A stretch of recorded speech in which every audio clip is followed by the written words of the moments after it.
Hey guys, thanks for tuning in to the Introvert Dating Success Show, courtesy of introvertdatingsuccess.com.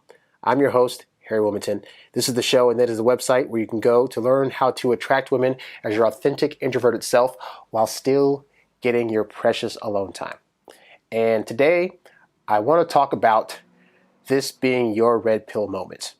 For those of you that are familiar with the movie The Matrix, the red pill, blue pill concept is one that in the movie gets shown to Neo, whereby he gets introduced to being able to have one of two routes, where he can either take this blue pill that'll put him back into the current reality that he knows and nothing will change for him, or he can take the red pill and basically he'll be shown what the world actually is, how it really works, and with time be able to learn how to do some really amazing things that will ultimately take him to his destiny in life.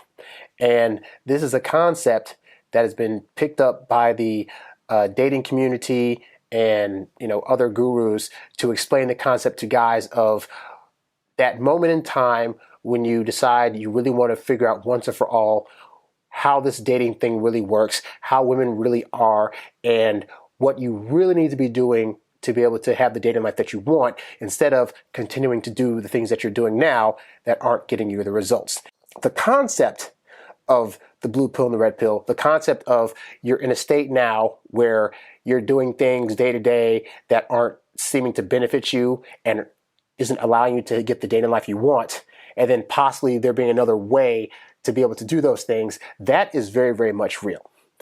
So what I want to do on today's show is basically go over that concept. I want to go over my story of when I had my red pill moment, and also I want to be able to give you guys a listing of things that I consider blue pill, red pill, meaning there's things that you probably believe right now about dating that aren't actually true, which is the blue pill side. And then I want to give you the red pill side, which is these are how things actually work in reality, why they work that way, and what you could be doing to make sure that you're doing these things the right way. And actually this sparked because I was going over some of the stuff that I have on my website. I had this ebook that I wrote years ago called No Girls for You, The Ultimate Guide to Losing the Girl of Your Dreams.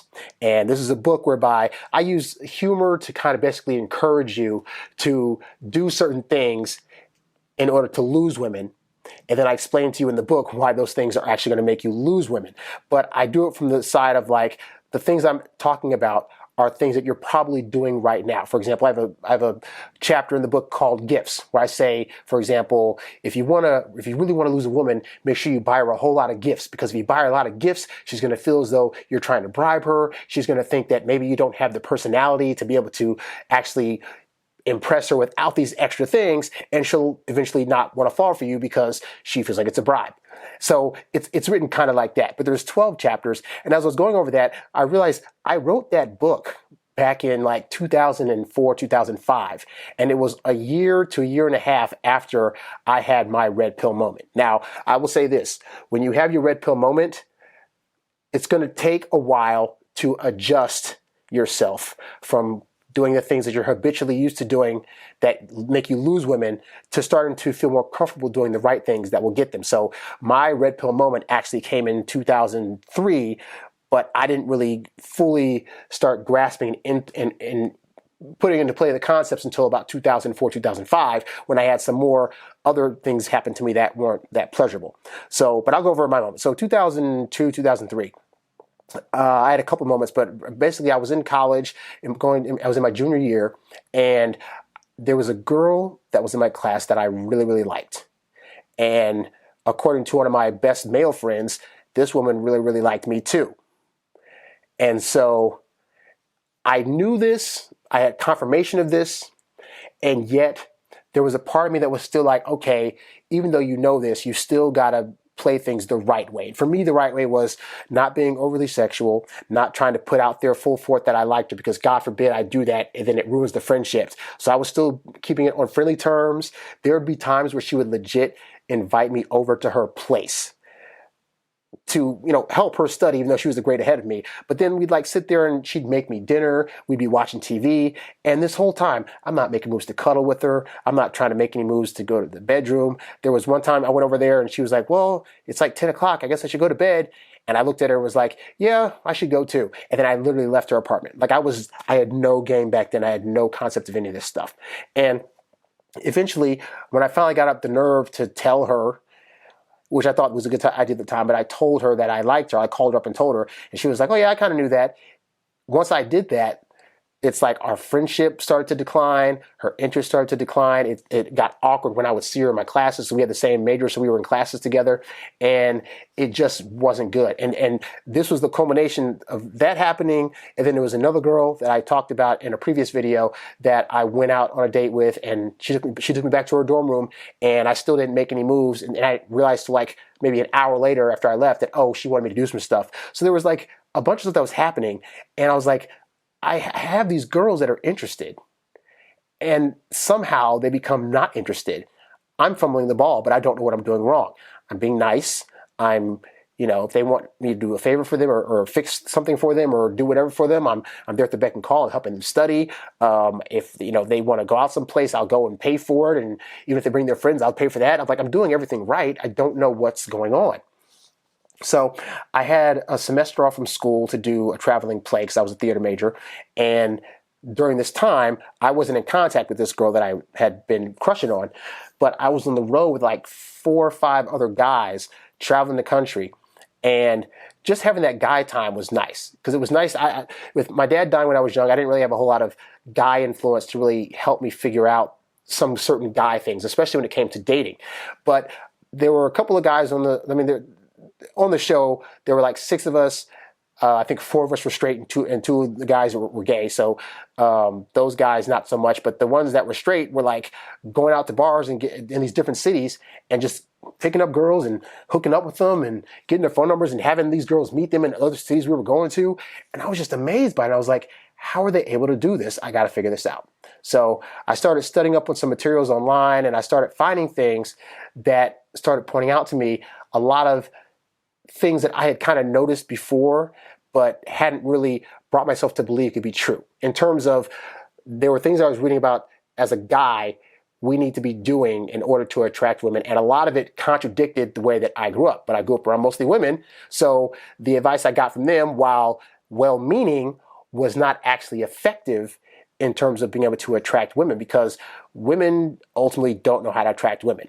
So learning from them was not my benefits. But so I started finding sources that were guys that could legit show me and explain to me why it is that the things I was doing wasn't working, and then give me some hard truths that I had to face up to in terms of the things that I thought about women and why those things were not beneficial to my dating life, and then learning what things actually did work and why, even though they may initially seem like not something you should be doing, or they might seem a little off, or it doesn't seem like this thing should work, even though in my logical mind these things shouldn't work, the reality was I was seeing these things actually work with women.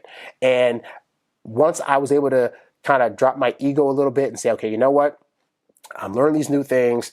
Let me put a few of these new things into practice and see what I get. And then I started doing that, and I started getting better results.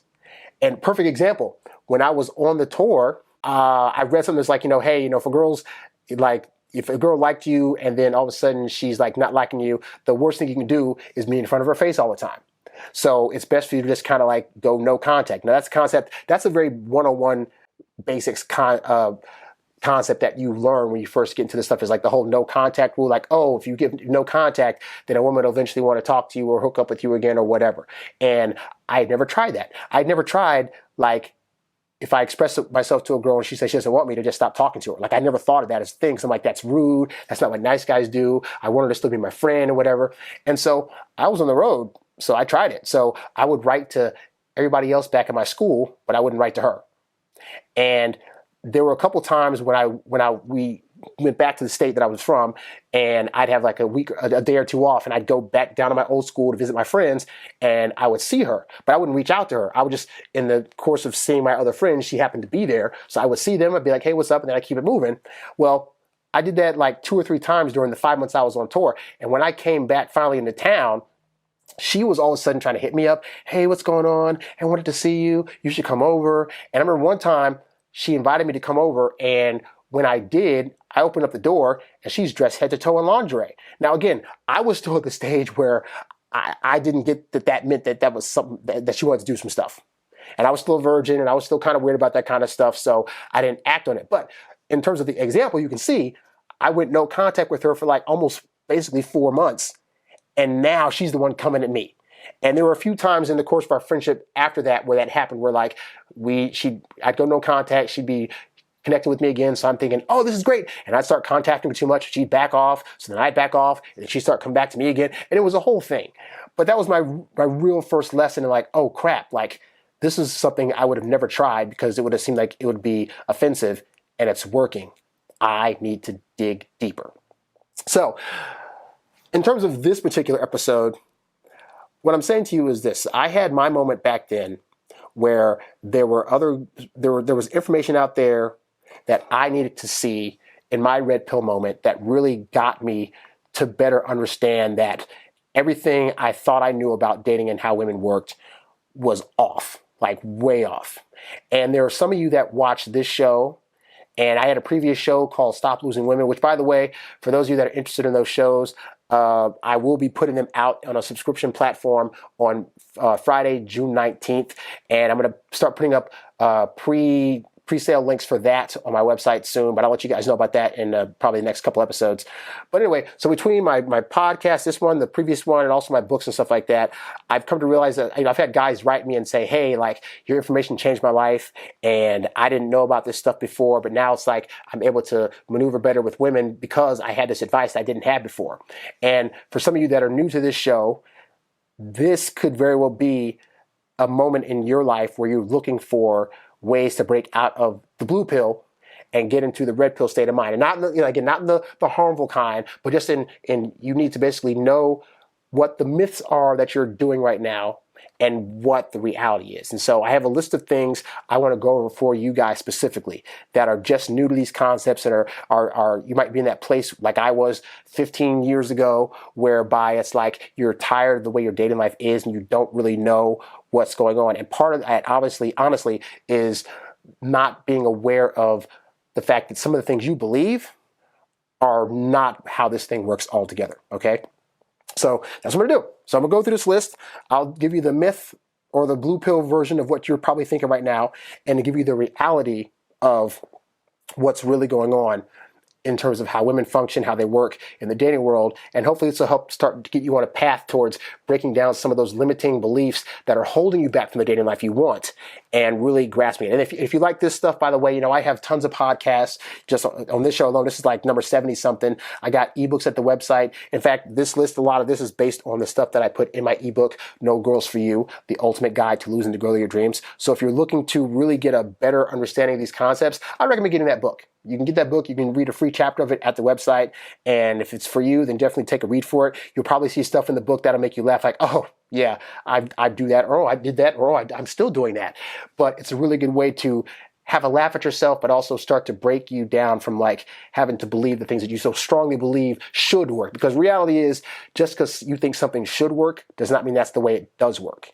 And you need to be aware of that. So let's go into this. So the first myth or blue pill thing I want you to hear is that there's a myth that women don't date nice guys. And this is the thing that if you consider yourself a nice guy, you've probably experienced this, girls not wanting to talk to you or date you or going for the so-called jerks and stuff like that. But that's just a myth. Here's the reality. The reality is that women don't date pushover guys. And unfortunately, the majority of guys that are not pushover guys are the bad guys and jerks. Because the nice guy is so busy trying to please everybody, she ends up not wanting to go with him because women don't want to date a guy that's easy to just walk all over and that she can do anything with. You got to think about the lifespan of a woman. There's going to be a point where if she gets with you and you guys have kids, she's going to know that you're able to defend, protect, and part of that is not being a pushover. But a lot of nice guys just let women do what they want, let them talk to them any old way, let them treat them how they want to be treated, and this is a thing that women actually do not like. Okay. Also, the concept of nice guy, a lot of guys that think that they're nice are really guys that are living in resentment mode because they constantly do things so that that way they'll be seen as a nice guy, but they're not really doing it for pure reasons in the first place. And then when they don't get their way, they're still holding back all this resentment against this girl. Like I used to be the guy that was like, I'll do a favor for somebody and then they want to pay me back. And I'm like, no, don't do that. I'm just doing it to be nice. But then I'd be complaining later about like, why don't people do stuff for me? And it's because I pushed that away, trying to keep my rep as a nice guy intact. But again, women don't want to date the guys with the title nice guy because they are seen as pushovers. They're usually a lot more feminine in their behavior, and they want a guy that's masculine. They want a guy that they're not going to be able to just get over on. And so instead of focusing on this whole nice guy, bad guy thing, worry about if you are the type of guy that'll just bend and sway at whatever woman wants. Because if you are, that's the kind of nice guy she doesn't want. Women will date guys who are nice in the sense that they will treat them with respect and dignity, but that doesn't mean also not standing up for yourself when you need to, or being a guy that's easily kicked down. Another myth. There's a belief that women only want men who have lots of money. But the reality is that buying a woman's affections can make it feel like a bribe. And if you look at the news at all, you will see plenty of celebrities, plenty of billionaires and soon to be trillionaires that have a lot of money and were married and are getting divorced. Because the reality is that money cannot buy affection. Money might help in making her feel more secure about you as a pick, but again, there are guys in jail, there are guys that are living on couches and are homeless that still manage to get women. So I say this because there are men that will have this viewpoint like, oh, I can't date anybody because I'm just broke and I have no money and blah, blah, blah.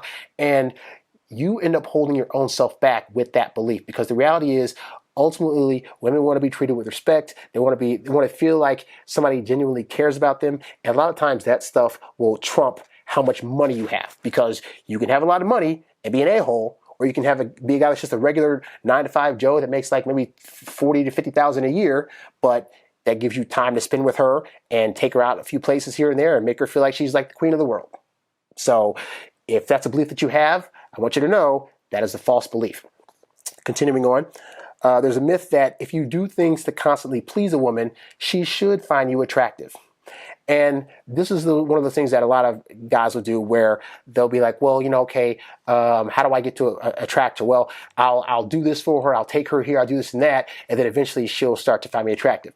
The reality is, though, that women find this kind of behavior manipulative and very untrustworthy, because it's like, again, you're not doing anything out of the pureness of your heart or because you like her, but you're doing this in hopes that this is going to manipulate her emotions in a way to make her feel a certain thing. And when women start to feel manipulated in their emotions early on, then they're going to steer clear of that, because it's a big red flag to like, whoa, this guy's already trying to like, do all this stuff for me, but what have I done to deserve it? What have I done to earn it? It makes them very, very suspicious. So if you're a guy that's been overextending yourself, like I used to be, and I used to complain about it, like I'm doing all this stuff and women won't date me. And it's like, they didn't ask me to do that. I volunteered on my own, and now I'm mad at them for not paying me back for something that I volunteered for. And that's a thing that's not going to get you women staying around. See, another myth. This is a good one. There's a myth that a lot of men buy into. Women are sweet, kind, nice, innocent people who should be complimented all the time. And a lot of men really like to believe that women are these delicate flowers, they're innocent, they would never do anything to harm anybody, and they always deserve the benefit of the doubt. Here's the reality, though, okay, is that while you're viewing women like this, women know they aren't perfect.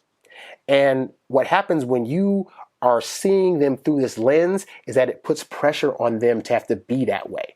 And a woman who instinctively knows that she's not perfect already knows she's going to disappoint you.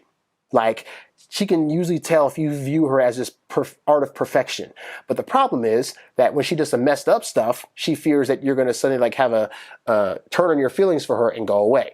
Versus a man that's able to realistically see her as she is, which is an imperfect human being. I remember when I was in school, there was this guy of mine that was in one of my classes, and he legit believed for the longest time that women didn't go number 2. And we thought he was all joking. And he was like, no, they wouldn't do that. That's such a dirty act. Like, they wouldn't do that. We were trying to convince him for like 10 minutes, like that girls actually have buttholes, that stuff comes out of it, and that and he was just like, no, he just couldn't get past the viewpoint that a woman as innocent as she is, would ever do something that gross or something that would smell that bad.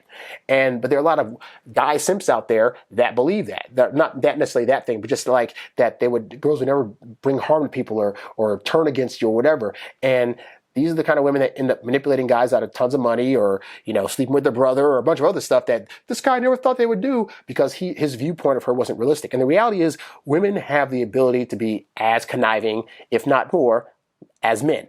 So the less you view her as perfect, the more she's going to think, okay, this guy sees me realistically, so at least I'll have to put on a show for him or fake everything for him. They're already going to try to do that in the beginning because they want to put on the best version of themselves possible. But you don't want to make that harder for them by just viewing them as you just do no wrong. And we would never argue because I just think everything you do is so perfect. They really don't want that.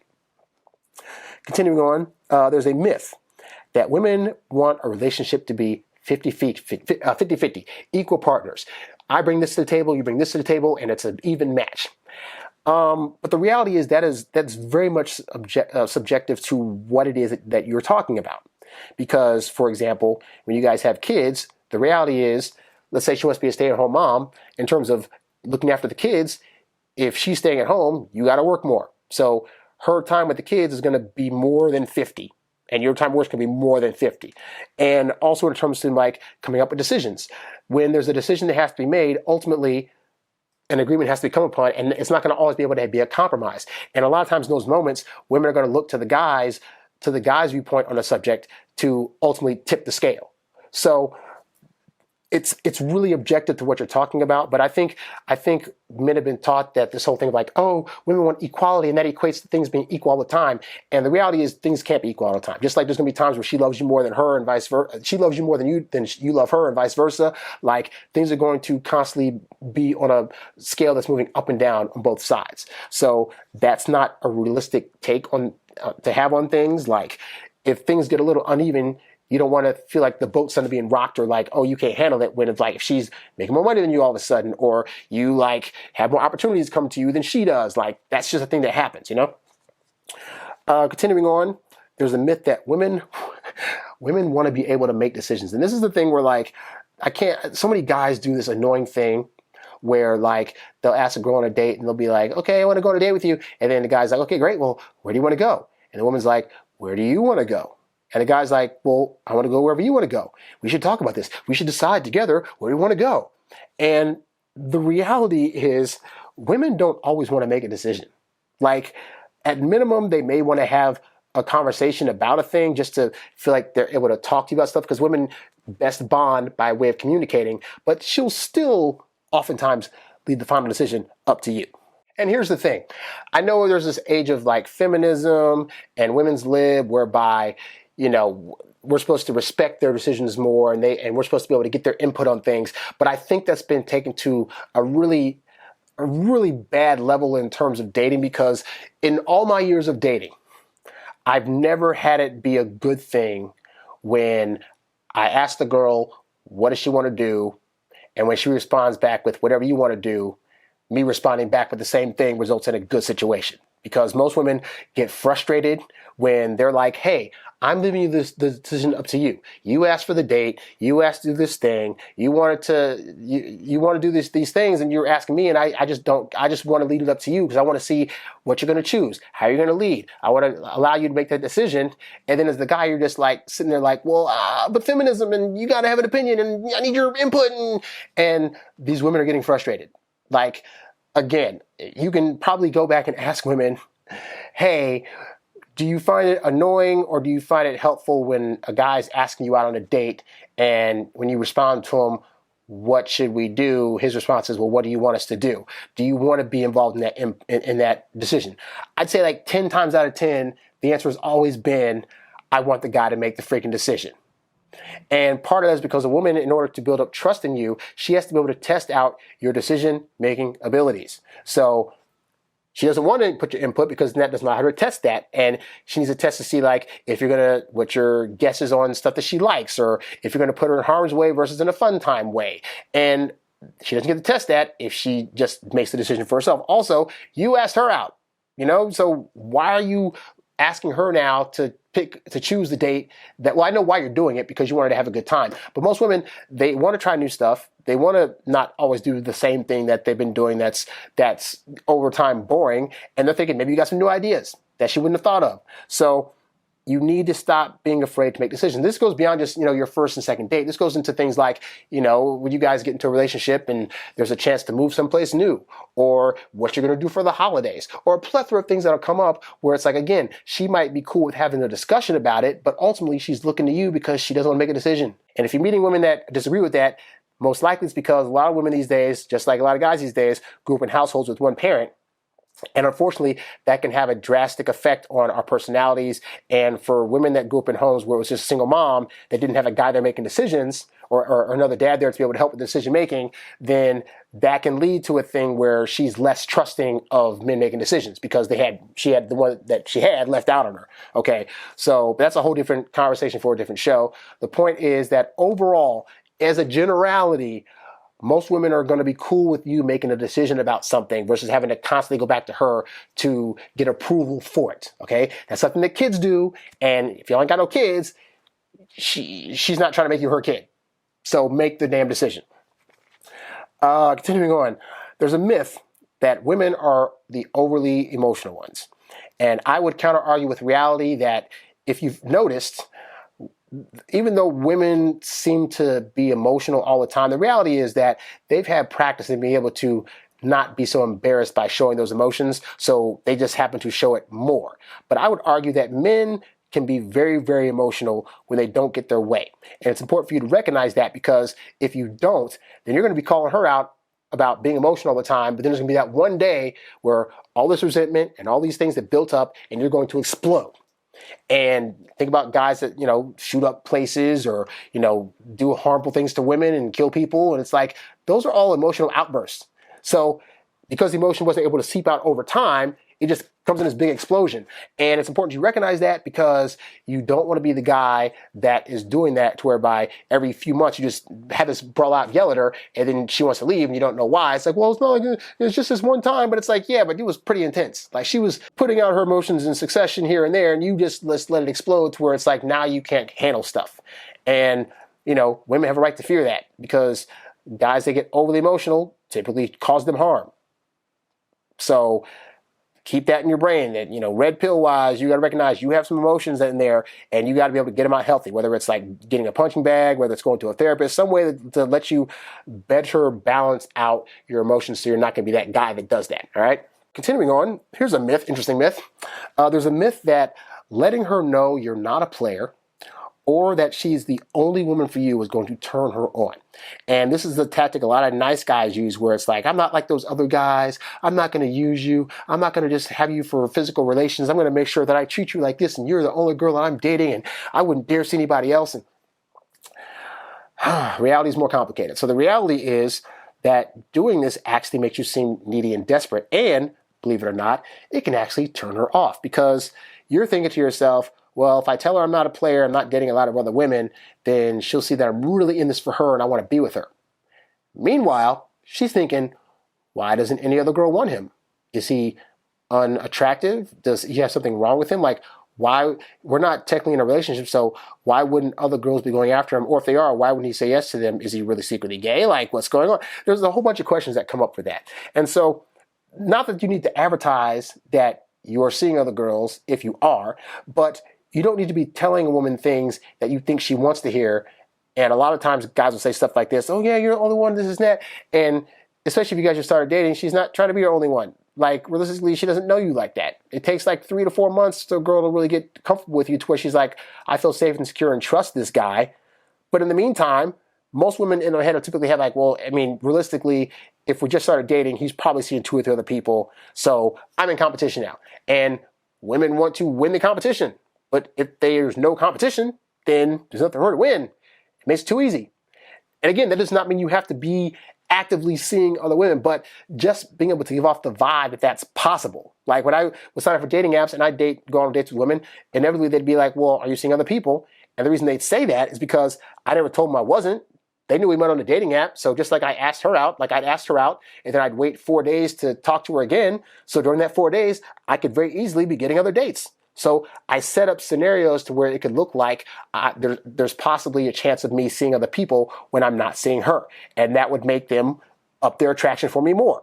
So, and that's with me without me having to say anything. But I didn't lie to them and say, well, you're the only one, and blah, blah, blah. I'd just be like, oh, well, right now we're just in the dating phase. So I think we're both still open to the option to see other people if we choose. Correct? And it is what it is. But yeah, don't fall for this thing where like you got to let a girl know off Jump Street that, oh, you're the only one she's feeling, and that this is the only avenue you see, and this is the thing that has to work out. It's too much pressure too soon. And again, it doesn't make it look like a catch. So stop doing that.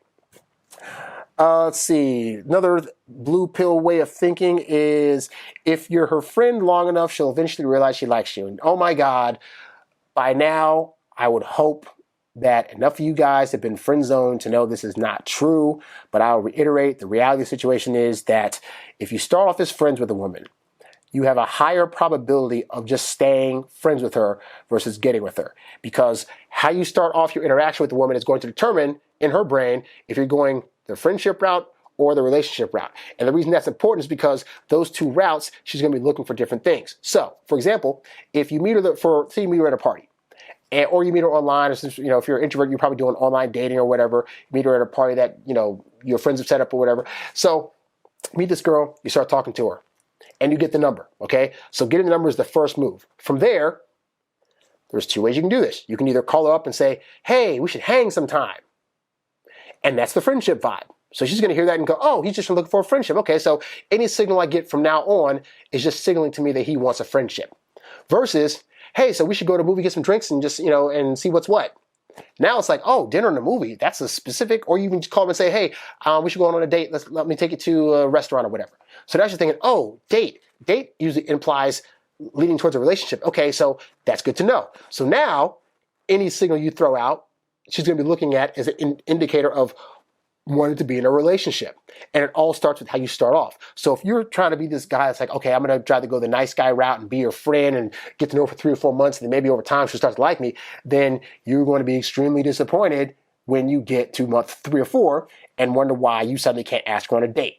But it's the thing that I had in my head back then when I was in blue pill land thinking, oh, if I just be friends with these girls, and that's actually the next thing is the myth is the more time you spend with her, the faster she'll start to like you. For one, that's not true at all, because the more time you spend with her thinking that you guys are going towards a friendship, it's just going to strengthen a friendship, but it's not going to build up any relationship like in her for you, okay? But also with that myth, even if you were a guy that was like, hey, we should go on a date or whatever, a lot of guys have this thing where it's like, okay, I need to constantly be in front of her face. I need to be taking her out on dates. I need to be calling her on the phone all the time. I need to be always around her so that way she knows that I like her, and that's going to build up her interest faster. But as I've said on the show time and time again, a woman's brain needs time to think about you and to wonder about you and to build up a desire to want to see you again. And she can't do that if you are around all the time.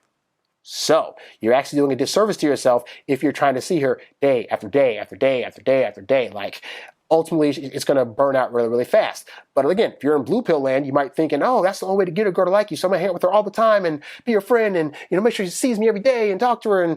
And that could be one of the major reasons that you're losing out. And I know why you're doing this, because you're thinking, if you're not in front of her face all the time, there's a chance that another guy can come and swoop in. And my answer to that is it will happen. What will happen is you'll go on a date with her, and then you don't talk to her for 4 or 5 days, and other guys are going to come in. So let's say guy number 2 comes in and talks to her. You take her out on a Monday. All right? So you don't plan to call her again until, like, say, Thursday or Friday. But in the meantime, guy number 2 is going to come in and try to take her out Tuesday. So they'll go out, have a good time, and he's going to try to do it again Wednesday. And then Thursday. And by Thursday, she's going to get tired of the guy because he's always around, always calling her, always taking her out. And by Friday's hits, and the guy's going to call her up again and be like, oh, God, not this guy again. Oh, my God.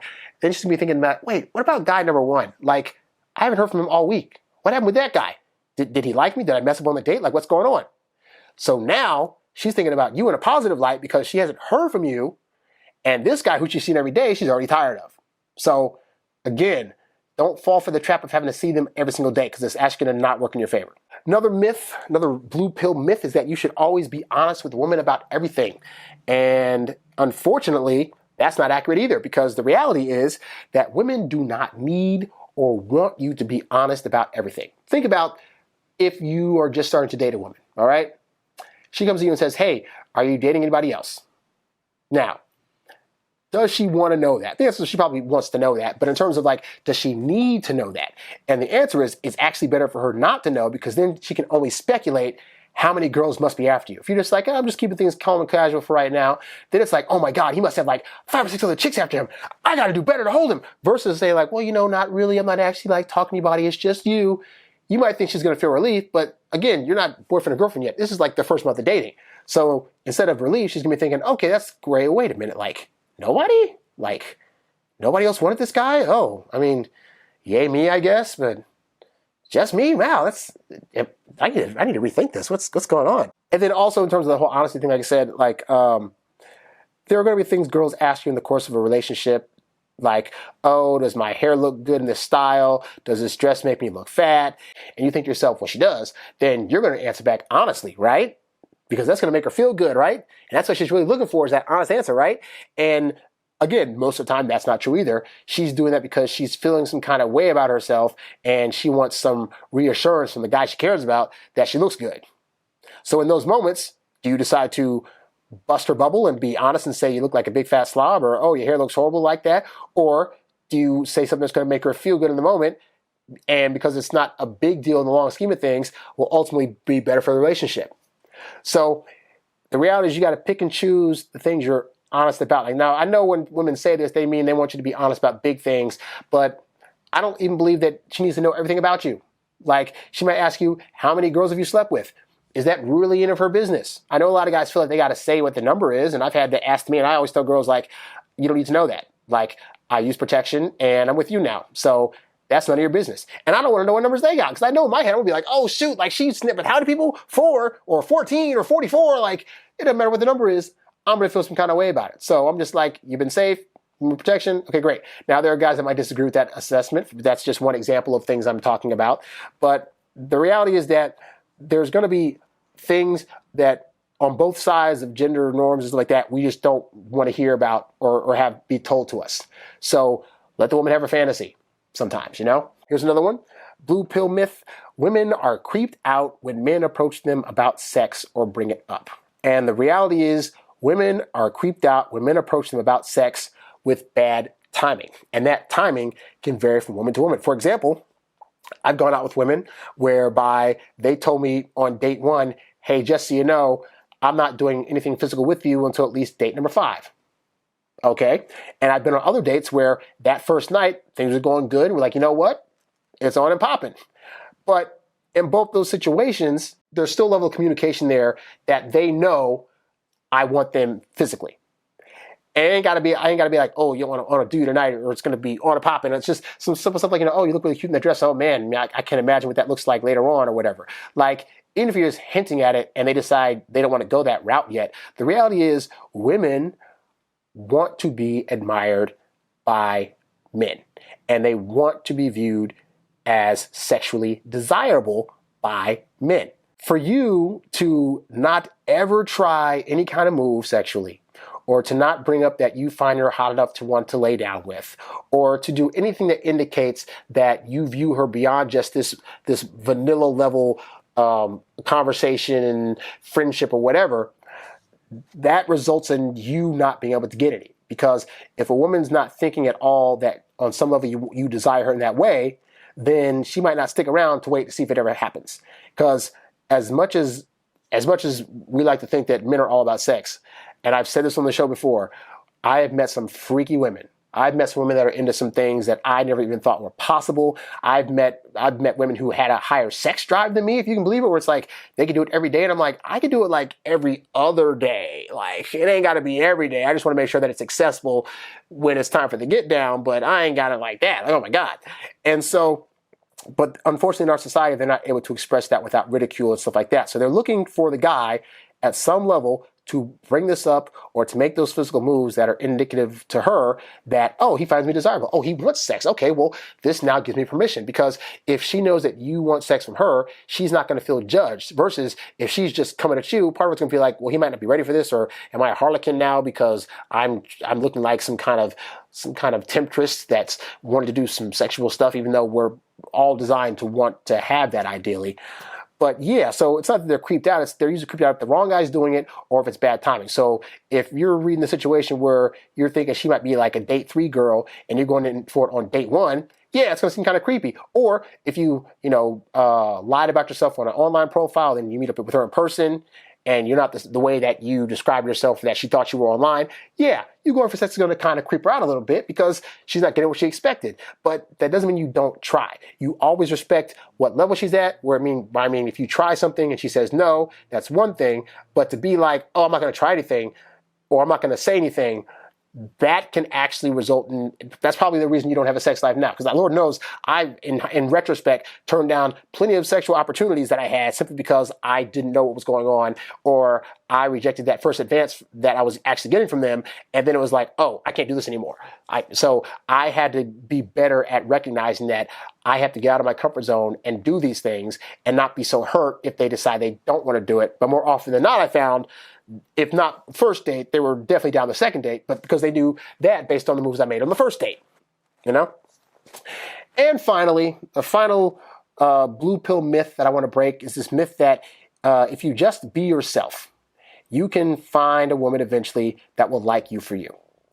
And the reality is that if you do that, the woman you find is going to be low quality at best. Because here's the thing, and there's a quote from Hitch, and I'll talk about Hitch in a whole different podcast, because that movie it's not great. But the point is, there's a line there where it says, yourself is a very fluid concept right now. I think that's how it goes. And that's very, very true. Because you might be thinking to yourself right now, well, okay, I'm an introvert and I like this X, Y, and Z. I like these subjects, I like talking about these things. And so I shouldn't have to change myself for a girl. And me being an introvert, I used to feel the same way. Because I'd be like, I could just spend time at home by myself. If this dating's going to be this hard, I can just stay home. I can just, play my video games and make some programs and be good and not worry about this whole thing with women. But then you got to think about it from the concept of like a sports person. Because people always have this thing about like, oh, women should just accept you as you are. Should they really? Okay, so me, who has never played soccer before, and a few times I like played in gym class, whatever, like I could kick a ball, but I didn't have the strategy. But me, who was never trained at soccer, never played professionally, I should just be accepted right now to any soccer team. Like I should just be able to go to the LA Galaxy here and say, hey, I should be a soccer player. What do you think they're going to say to me when I get there? Well, have you had practice? Do you know the fundamentals? Do you know the moves to make on the court? Well, no, but I know how to kick a ball. Like you guys should just accept me the way I am. Do you think that's going to fly? No. And why is that? Because they're going to want to see that I have some level of skill set, and they're going to want to see the moves that I've made to better myself to be able to get to a level of professionalism and athleticism that can carry me on the field. So there are some of you out there that it's not that a woman shouldn't date you, but in terms of how you are right now, you are not ready to date. You don't have certain concepts down. You don't understand the reality of how women actually work. You're running your game based on these old concepts that either don't work or are now out of date. You don't have a level of confidence that'll allow you to bypass some of the things that you have to deal with in this game, such as rejection, girls saying no to you, girls sometimes being manipulative. And again, this isn't a diss on women, because I believe overall the majority of women, especially those that generally care about you and are nice and will want to treat you good, they are out there. But even if you do find one like that, you're not going to be able to hold on to her long enough, because how you are right now, you don't have the fundamentals down, and you don't have down the things that you need to be doing to attract a woman, raise her interest, to be able to get her into a relationship, and then actually make that relationship last long term. And so this idea of you being fine as you are right now, you're not fine right now where you are. Just like 15, 20 years ago, I wasn't. I thought I was, a nice enough guy and this is unfair to me and whatever. And then I realized like, oh, wait, if I'm not good at dating, if I'm not aware of the things that I need to do to hold on to a woman's interest, to take care of her, to love and respect her, then I'm actually doing her a disservice if I try to force myself into a relationship. So women are looking at you and seeing how as you are right now, and just instinctually they can feel like you just somehow just don't quite yet know what it takes to really go all the way with a relationship. And this is not to be a diss to you, because you could very well be a great guy, just like I thought I was a great guy, but it's just that there are certain skills that are needed. And so you could be a better version of yourself and then get women. So the version of you right now is not bad. It's just not effective in being able to get women. But once you learn the things that you need to do to be able to do that, then you can be a guy that's still the kind of guy that you are, but simple stuff like not being a pushover or not, crying every time a woman fights with you. Because I used to be that guy. Oh my God, a woman's trying to fight. I want to start the fight right now. Or like, just being more confident in your ability to lead and make decisions about things and, knowing that you can get other women. And those are things that you need to have in order to really effectively be the kind of guy in a relationship that you need to be. And so if you're stuck in blue pill land over here, you're never going to be able to break out of that. And you're never going to be able to see the reality of dating for what it is, or see women for how they truly are. Because once you're able to see how women actually are, how they function, and what they need in a relationship, then you can let go of these concepts over here and start doing the right things and be able to get them. And that's why I have a whole podcast and a whole website dedicated to helping you guys out, specifically introverted guys, because we really do have it hard. But, the advice that I'm giving out, it can be used for the introverted guys. It can be used if you're a guy that's maybe a little extroverted, but you still aren't quite understanding why it is women aren't falling for you. Like the core concepts I'm talking about are simple things that you can do whereby you make small tweaks to your game and you'll be able to have a better dating life. And so that's why I encourage you, to get the book. A lot of this stuff is based off of. It's called No Girls for You, The Ultimate Guide to Losing the Girl of Your Dreams. It's at my website. Just click on the first page and you'll see a thing at the bottom that goes to the books and stuff like that. You can go to introvertdatingsuccess.com/ebooks. If you want coaching, click on the coaching tab. I offer 50-minute counseling sessions for you guys. If you have any questions you need answered, you can go there for free video training on the kind of messages to send to women that will get them attracted to you on online dating forums and stuff like that. But start to really learn some of these concepts. Recognize that if your dating life is not where it is right now, you might still be stuck in blue pill land. And you know what? That's okay. Neo was stuck there at one time. I was stuck there at one time. But you have an opportunity presented before you to continue to go the blue pill route or go the red pill route. And when I say the red pill route, I mean that in the way that it's going to be most beneficial to your dating life and also beneficial to the women who you then choose to date, because they deserve you giving them a great dating life. And the only way you can do that is if you become the kind of person that you need to be. And this doesn't mean become a whole different person. It means adding these concepts to your life so that you can become the person that can still be cool being yourself, but also be the kind of person that women are going to want to have in their dating life long term. So hopefully that helps. This is a longer show than I usually do, but hopefully that helps you guys. If you're interested in these concepts and you want to hear more, you can go to introvertdatingsuccess.com. You can get this podcast on iTunes. You can subscribe on YouTube. And actually, if you become a Patreon supporter by going to patreon.com/introvertdatingsuccess, you'll get access to shows like this a week before they go anywhere else. Go to the website now to get this ebook. You can read a preview of it. You can also check out some of the ebooks I have on how to text properly and how to get your ex-girlfriend back. You can go there to look at the free training, like I said, about for digital dating, about the kind of first messages to send that will attract women and actually have them responding back to you.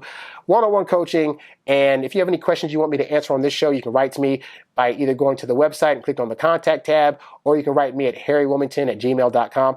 Also, I am looking for people to interview on this show, whether it's somebody that's going through a dating situation or other dating experts that are willing to come on the show and share with our audience their knowledge about dating as an introvert or whatever. So definitely write me about that. And like I said, guys, I had a whole podcast before this. It's called Stop Losing Women. I had over 435 episodes, and some of you guys have been asking me where those are at right now. And the answer is right now they're nowhere. But I'm putting them up on a subscription-based service so you can pay a monthly fee to have access to all 430-something shows. And that's coming on Friday, June 19th. But in the meantime, just know that that's coming out. And if you really want to up your game, I had a lot of guys write me and say that those podcasts changed their lives. And I want to make sure that you're able to get the most amount of education possible. So that could be an avenue for you to do that as well, in addition to these free podcasts that I put out 3 times a week. So that's all I got for today. Thanks for listening. Thank you for watching. Hopefully this helps get you out of the blue pill mode and get you into red pill mode. And I will catch you guys on the next show. I'm out. Peace.